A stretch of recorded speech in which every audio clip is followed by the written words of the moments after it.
পেছনে কেউ লাগবে না। এত সুন্দর একটা ডান্স দেখে জুবি জুবি জুবি জুবি জুবি, তার জন্য আমরা কোন স্যারের কাছে যাব সেটা বড় একটু বলো।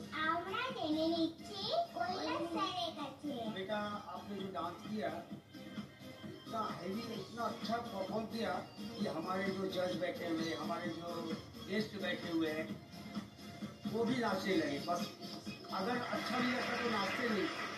तो मैं भी नाचा, मुझे भी बहुत अच्छा लगा। वेरी गुड, बहुत अच्छा। Thank you sir. এবার জেনে নিচ্ছি আসাম থেকে এসছে অন্নপূর্ণা ম্যামের কাছ থেকে। ফার্স্ট অফ অল বলছি জাস্ট দারুণ হয়েছে। যখন নাচ করছিলে আমার মনে হচ্ছিল যে আমিও স্টেজে চলে আসি জাস্ট তোমার সাথে স্টেপটা করার জন্য। জাস্ট দারুণ। বোঝা যাচ্ছে হৃদয়ে সবার জুবি জুবি জুবি জুবি হয়েছে। আগুন লাগিয়েছ, পরের আগুন কে লাগাতে আসছে সেটার জন্য আমাদের অপেক্ষা। এই মুহূর্তে টেক ইউর প্লেস। আমার টিম থেকে দেখে নিচ্ছি দিনাটা থেকে রাশি দে।